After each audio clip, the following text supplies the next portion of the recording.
Hey, what's going on, everybody? Welcome back to our BKFC Ask Me Anything Ice Wars edition. Dude, I'm flustered. I'm sweating. I'm a little hot because I'm talking to you. You're one of my favorite guys. We haven't met in person, but you're one of my favorite guys to have on the show. You're so brutally honest and you keep everything so real that I love it. Jordan the Warden Christie, how you doing, sir? I'm good, my man. Thank you for having me back. I'm really happy to be back. Thank you. It's funny because I feel like we just did an interview when we were just setting it up. I feel we talked for so long and then I forgot. I was like, I need to hit record, or we could have just kept talking. Oh, it's yeah, man. Like it's easy. We can just sometimes my mouth just takes off, and I don't like I don't know, but yeah, you're easy to have a conversation with. That's for sure. BKFC Ice Wars veteran, tell me about your first fight and like what do you see that you need to improve on going into your second fight for BKFC Ice Wars? It's probably the same thing everybody for their first go around had the cardio wise. I knew that was a big factor in it, but I didn't realize how big. I mean, I got a lot of advice from a lot of different people, but fighting for 1 minute for 3 rounds on ice is a lot different than being in a boxing ring or an octagon, whatever. Because when you get tired, you can kind of there's a little bit of distance there. Like there's no distance from me and my opponent. Like you're getting a breather as you're holding on, trying to swing your next punch. But like that's what I would say would be the biggest thing would be cardio wise for that one. And I've literally we fought on the 28th. I got home on the 29th. I haven't took a day off cardio wise, man. Like I've been doing something every day to try to get my wind up. And like I can see a way different, bigger difference in it now, especially in my training, than I did when I first went on the first one in Edmonton. So you're fighting Snowback. We saw him on the first BKFC Ice Wars. He did seem to have pretty good cardio.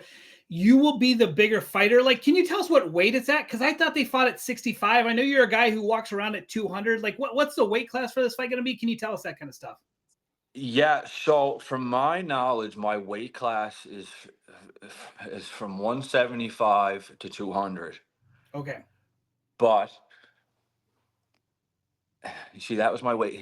Let's just go back a little bit. So this is what happened in Edmonton, and I don't give a fuck if that little clown watches this or not. That fucking Luke Knoll came in there, and I weighed in at 188 pounds, and he came in at 207. Fuck my whole day up.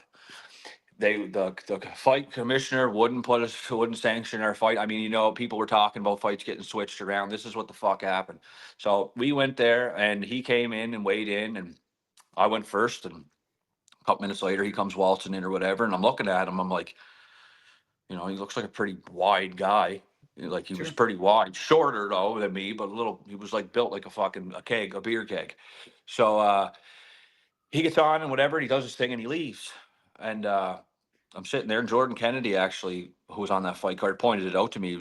He was like, I just weighed in after him. He goes, what did you weigh? And I told him 188 pounds. He goes, dude, you're not gonna be able to fight him. I said, how? He said, he's 207. I said, 207 pounds. He's got a 20-pound difference on me. Sure. Right. So I went out. So the commissioner who sanctioned the fights came over to me, and he was like, "You're 188 again." He was like, "And you're fighting who?" Luke. No, I said 207. He was like, "Yeah, I don't know what's going to happen with this. We got to call that guy back." So they called him back, and they gave him a little bit of time to try to cut the weight. He How much do didn't. they want him to cut? I think they wanted him to get under 200. Okay. I think you just had to kill 7 pounds, and like you know what, like yeah, it would have sucked, but you can cut 7 pounds. Like I can cut that no problem. You know what I mean? It's just literally it's what you can cut out water weight, go sweat, Sure. like all the necessities that we needed to have to cut the weight was there for him, and he couldn't get it done. Sure. So that was a 20-pound difference. So now I don't really know the specific of it because it says 175 to 200, but I don't know if we are going to agree on a weight Sure. and fight at that. So I've already told them I'm coming back in same weight I am. Like I'll fight. I'll be 188 pretty much every time I fight unless I drop down or something. Like I'll never go up because I'm already, as you could tell from the last one, I'm pretty much a shorter guy in my division compared to Cole and Sure. Smoke and these guys, right? So if I want to be the same height or have a little height advantage, 175 probably where I'm at. But as far as I know, we're going to be fighting and up around that, like you're not 175 ish. So I think we agree. Like I told them my weight. I'm sure they probably passed it off to Snowbeck.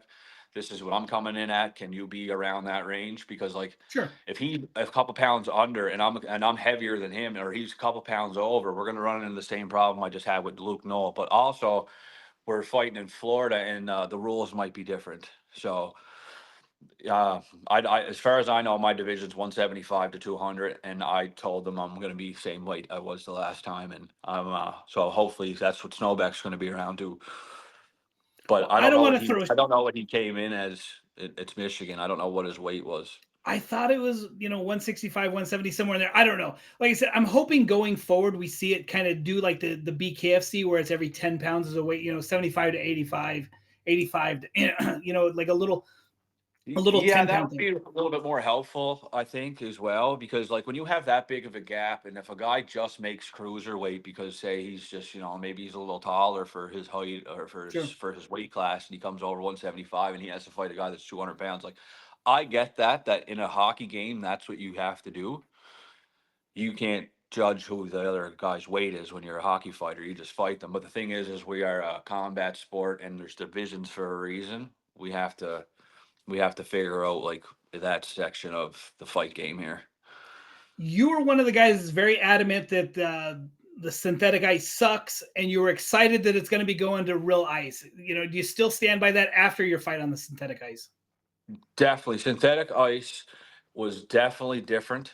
I'm glad that I had the resources here in Cape Breton, that a buddy of mine who sponsors me there, he has a goalie school all year round.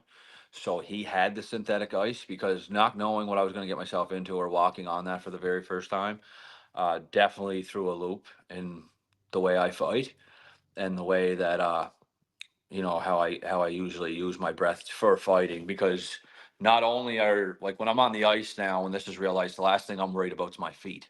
Sure. Like my feet are just, it's all second nature to me, man. On the ice, it's just me and the ice are just one at that point. But when you're with synthetic, um, one wrong slip up and like it might look like a major blow hit you, but really you just lost an edge, because it's all edges on that. It's not like the middle of your skate. It's all, Sure. you got to use like the sides of your edges of your skate. And if you're not good with your edges, then you're pretty much fucked. Pretty Okay. much. You have become a local celebrity, so talk about that. Yeah, it's nice. Like my little fellas, they're going to school. My daughter just started to. I got two boys and a little girl, Cohen, Nate, and Ella. They just got back to school. My little fella's actually writing in his little journal thing that he has to pass in about Ice Wars. Okay. He's talking about me fighting Cole the Viking and that stuff. And a shout out to Cole the Viking, man. That guy's a wicked cat. He actually FaceTimed me, my kids, when we got home. Oh, cool. Yeah, they were asking me about the fight, and they were asking me if Cole's a nice guy and all this stuff. And I said, yes, like, he's a good guy, and he's a great guy, man. And he FaceTimed the kids, and he's actually bringing them a poster to Florida, going to sign it Oh, for me, cool. so I can bring it back. Yeah, me and Cole, we developed good friendship after that fight, man. It was, he, like I said, he was aces of that. But yeah, like coming around here, like it's like everybody, like I go to their baseball games, like people know who I am, and like it's pretty crazy, to be honest with you. Like I just did a goalie. I went up to a goalie clinic there that my buddy runs. That's it said guys. They wanted me to sign jerseys and Oh, all wow. kinds of different. Well, yeah, man, it was really really humbling for me, because I'm like, I can't believe someone would want me to sign anything. You know what I'm saying? But and then now I'm like, I'm signing pictures for my little fellas friends in school and stuff like that, and I'm doing stuff. It's pretty crazy, man. It's nuts, to be honest with you. It's crazy. It's you're a guy who you wanted to get in the big league, NHL, and be a fighter potentially, or score goals. Yeah, That didn't yeah, happen, but now you're starting to get that fame, and you're still going to be known as like the fighter guy. So it's weird how you didn't necessarily make the show, but you're still going to you're yeah. famous for this. Well, like think, man. So I'm the only person in Atlantic Canada that signed to BKFC. Like that's Nova Scotia, New Brunswick, PEI, Newfoundland, all them. I'm the only fighter signed in this whole league, and so like I got that going for me. I'm probably going to be the only person from my community to ever step foot on that ice that I'm going to in October, which is absolutely insane. I never thought about it until my buddies were telling me. They're like, "Man, like you're probably going to be the only guy ever to even walk on that ice." And I'm like, "Yeah, you know what? It's going to be pretty cool." Like to think about it. So like I grew up in like the rink's not a very big rinks where we play. Like in my home rink in the pier, it's just it's just community owned rink, and we do a tournament every year, and all the money that we get goes towards that. And now I'm stepping foot on an NHL arena. Like it's pretty crazy. And not just like some boring arena. Like they've won the last two Stanley Cups. It's a big deal down there. And like I've talked to Ian, I talked to Charlie. They're super excited. They think this is going to be huge. I Yeah. think it could be huge. This could be huge. This fight, I just talked to Dozer. I think he and Will Laporte could have the fight of the night. But you versus Novak, you guys, neither one of you guys backs down. Your fight could be the fight of the night. There's so many even matchups at this point right now. I feel like. Yeah, there's a lot of good fights on this card for sure. But like right after my fight and stuff, man, like I had Big Snake come up to me and said, like, you're on a whole different level. Like, you know what I mean? Like you stand and bang, you're not scared of shit. Like and like I've had people tell me like I'm the best toe to toe fighter in the cruiserweight division. Like and to be honest with you, in my mind, I think I am too. Like I see a lot of people doing different stuff and just tying up and shit, but like I'm not tying you up or trying to hold on. Like I want to put my fist to your head, and I'm hoping you're going to do the same thing to me. Like if you go back and watch the Edmonton card and turn your TV up, me and Cole had probably one of the loudest receptions in the fucking building. So especially when we went out of the third round, and when we got in there, we just grabbed each other and we just went toe to toe, like 9 or 10 straight punches to the face each. No, nothing. You know what I mean? So like I said, I fight the way I want to see a fight, and like it Sure. seems like that I had like same at the River Creek Casino. Like I had a lot of people coming up to me after that and saying, like, in their opinion, that was fight of the night. Um, and I was like, well, we'll see what happens. Whatever happened, Will Laporte and AJ had an amazing fight. They got fight of the night. Like kudos to them. You know what I'm saying? But like I told you before, you're not going to have a boring fight anytime I'm in there. So if you're looking to catch your breath or you're looking to just try to tie my arms up, I'm not looking to do that to you. As a fight fan, there's nothing worse than watching several rounds get boring, and then the last round they finally decide to turn it up and like kick ass. And it's like, had Yeah. you done that from the beginning, this would have been an absolute amazing fight. But and that's the one thing I love about you. Like you just said, you're not going to be that guy that's like, oh, I'm going to take it easy for 2 rounds and turn it up in the third. You're going to try to kick the shit out of him from the beginning to the end. That's it, man. Yeah, like I don't want to have like I don't want to like pussyfoot around it and eat unnecessary punches that I don't have to eat to get to where I want to go. Or I'm not a guy that's going to try to steal it from under your feet at the end of the round. Like if some people don't want to go to the judges, Sure. and like I don't really care because at the end of the day, I want them to be able to scratch their head and be like, we can't fucking, I don't know. You know what I mean? Like I don't know because he didn't stop the whole time. Like I'm not going to stop the whole time, and I don't like. That's just the way I'm built, man. Like I'm from Cape Breton here. That's what we do. We're tough. We're known for pretty being tough guys down here, and like we fish and we hunt. We do all that shit. Like pretty much we're bad motherfuckers down here, is my opinion. So, like that's how I bring it to the table. So like I bring that whole island with me on this one. Like a lot of people, like I said, ain't ever gonna go to watch an NHL game, or other guys ain't gonna go anywhere with that shit. But like they're gonna be tuning in on October 10th to watch me beat this motherfucker. Is there going to be a watch party? Like, are you working on setting that up for all your people there? Like, is a Oh local yeah, bar? dude. Like I got off the phone. Like my wife was gone for a while today, so like I had all my buddies calling me that I missed calls with this week, and they're all like, "Oh, I got like 15 of my other boys coming over to the barn to watch this week." Like a couple of guys are gonna go different places. Like so, probably around next week, I'm gonna go to a couple local bars that we had out here in the different communities. Like we have different like community, like my Whitney Pier, we got like Glace Bay, we got New Waterford. There's just different communities, right, all over the place. So I'm gonna go to probably everywhere and see if they'll host the events there. And with everybody rallying behind me, man, like I got the whole community on lockdown here, like pretty much that they all got my pictures in their windows or like they got my shit everywhere. So it's yeah, it's not gonna be an issue. Like I got like we don't have much to look forward to. Like we have a famous boxer around here, Brian Rosicki. If you type him in on Google, he's a bad fucking dude too. He's like #1 in the cruiserweight division for boxing, the WBC actually, and Okay. he showed me some love there the other day and posted my stuff, and he got behind me with that, and my hat's off to Ryan. Like there's not many things that come out of here, and so the only thing that you have really is fighting, and that's what we're doing. it's cool that you have that story because you talk to some of these guys, they're from like someplace big like Chicago where they're just a small fish, but you're the small fish that's in a small pond, and you're just getting bigger and bigger, and we're seeing you grow, and like I said, you're getting more and more famous. We're seeing the Ice Wars people getting more and more attention on the BKFC. They're showing. Ian was at the fights, and the ports were down at one of the fights, and we're seeing more and more people. Oh, we're going for a field trip. Yeah. I lost you for a second.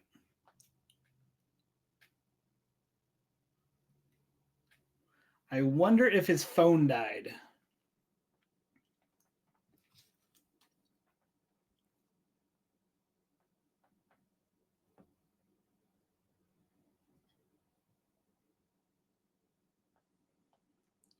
Come back, Jordan.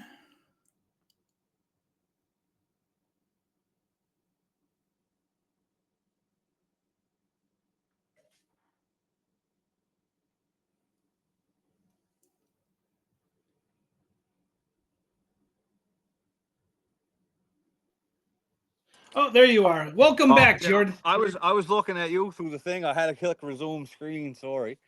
You're good. No, I thought your phone died. So like we're gonna go see No. the beautiful scenery of your hometown. Let's go. Oh yeah. No, I'm out in the backyard now. My wife's dad, he's in my corner, man. Actually, he just got home on his Harley, so he's pulling in the garage. So I saw him outside. Okay, cool. Okay, so we talked about, like I said, you Ice Wars guys getting more and more celebrity, more notice. We saw Nick with Connor, and Dozer's down there rubbing elbows with Feldman and all those guys. It's great to see you guys getting the recognition as being professional fighters. Yeah, no, it's great, man. It's great for everybody. Like I said, it's a lot of these guys. This is our way to finally start putting our names out there. And some people had careers and maybe they got an injury that didn't let them go any farther, but could still throw hands. You know what I'm saying? So, but once you get an injury, some people don't want to look at you no more. So this is our outlet now, and there's a lot of good guys. There's a lot of talented guys in this sport, and then it's nice to be able to finally put your mark on things. The guy you're fighting, he was in the fight of the night over there in Michigan. Were you impressed with his fight? I know you don't want to talk, you're not a big shit talker or anything, but did you enjoy his fight? Do you think this is going to be a good fight for you going forward? I think it's going to be a great fight for me going forward. Yeah, like I really do. I feel like this is a good fight for me, especially after the one after Cole. Cole is one hell of a tough opponent, man. Like, and I walked away with the victory on that one. I'm sure me and Cole will have another day to go at it that one. So if I can walk out of this one, I feel really confident walking into this one. You know what I'm saying? Like, Cole's been around a long time. He's got 5, 6 fights in this league. Sure. This is my second one and this is Snowback's second one. So but yeah, I fought an experienced fighter, and I ended up at the end of the night getting a win. And I'm not looking. I'm gonna fucking get the win on October 10th. You fought with the gloves on. How is that? And are you looking forward more to fighting with no gloves? I fought with the gloves on, and it was different. I must say it was a little bit different, only for the fact that my fingers were fucking killing me after the fight was over because that little extra the padding in here, not grabbing with your fingers instead of Oh, actually getting a sure. grip on somebody. Okay. Yeah, it was a lot of finger grab. Well, not finger grab. It was grabbing as you would, but it was a lot of more tension on my fingers. So it definitely helped the hands. It definitely helped the hands. I'm curious to see what happens now with the whole uh taking the gloves off type deal. But I think they're in the process of trying to get a different helmet. That's what I was just told. They're Yeah. looking at getting like a more of a safer helmet for your guys' hands. Yeah, and I feel like a boxing helmet is probably too big, too thick. Sure. In my personal opinion, if you had to grab a helmet somewhere, I would say oh, he's out of there. I'm going back in there now. Okay. I would say like a Taekwondo type style helmet. Sure. It's a little bit thinner. It's not as thick. It would look like the old Jofa helmets. You know what I mean? Is there any worry? The only issue is if you guys fall and hit your head on the ice, but is there any worry about that or not really? No, I don't. I don't worry about that absolutely at all. And I know it's a lot of. It'd be hard. Like my personal opinion, I wish we would just go no buckets at all, and Okay. just have like if we're especially taking the gloves off. I feel like that would be better for a lot of people because like in my opinion, like I'm gonna be playing senior hockey this year. I got signed to a team here, and I'm going buckets off every time because I'm not gonna punch a hard plastic, not like a hard plastic helmet every single night. You know what I mean? You look at it and like the NHL is a little bit different. These guys aren't fighting as much as they used to, Sure. but like I would rather go no buckets. I feel like the hands are going to take a bit of a pounding, especially for people who had prior injuries before. Like this isn't my first time dancing with this. Like I've broken my right hand 3 times already in my lifetime. I broke my left hand twice. Okay. I broke my wrist. I broke a couple things, but like so, I'm hoping. I'm doing my best to condition them as best as I can to get them ready for what I'm going to do. But yeah, the gloves are. I feel like for longevity wise, the gloves would have been are good, but I feel it's I don't know. It's six in one, half a dozen in the other one kind of like it has its pros and cons in both ways. Like the gloves kind of tie you up, and like there's a part when I'm fighting Cole, like I'm using my glove to kind of push my helmet up, and I don't have to push it so hard because my Sure. I got the thing now I got to basically grab it, and push it up. That's another thing too. I wish if you're in the middle of a fight and your helmet comes off, that you stop the fight. Right. Like yeah, I get why because like if you do hit your head off the ice, but like I don't know. I've been in a few like a ton of hockey fights. I've never hit my head off the ice. If Granted, you know it's how to fall too, like sure. if you know what I mean. Like I've done a lot of mixed martial arts growing up as a kid, and like judo and stuff. Show me how to. That's why I did judo, just basically learn how to better grip for hockey fights, really. Okay. And when they showed me how to throw, they also showed me how to land. And I never ever hit my head. But shit happens, man. You know, you're out there. It's the heat of the moment, so Sure. anything can happen to you. Is the goal to get like a clean knockout? Would you like to be the first? I mean, we've seen some guys, like Will, beat up his opponent, but it wasn't like a knockout. Is that the goal? You want to be the first guy in BKFC Ice Wars to put somebody to sleep? You know what? I never really thought about it, to be honest with Okay. you. I've never once really thought, hey, like I'm gonna go in there and I'm gonna knock this guy out because, like I said, like I'm a more of a let's see who can take it type you know what I mean? Like I'm throwing hard and you're throwing hard, but like I don't have a set goal that when I go in there, like my goal is to knock you out in the first round. It would be nice for sure, but I'm looking to be an entertaining fighter, man, and put asses in seats. And if I get a knockout, that's great. And if not, like I said, welcome to 3 minutes of the best thing you're going to see for the pretty much the remainder. If we have 10 fights and then nine of them are boring, you ain't gonna at least you're for sure you're gonna get an exciting moment. Mine. You've been very adamant that you're ambidextrous and you're not going to tell people which hand you use. I watched your fight. I'm still not sure which hand you is your dominant hand. Do you feel like that is just such a key to your success that you can use both hands interchangeably, no problem? Yeah, yeah. So I've been blessed in that way. Like I've been ambidextrous. Like I said, I broke one of my arms, my good hand, when I was a kid, and I was going to my ask you which hand was that, but I know you're not going to show me.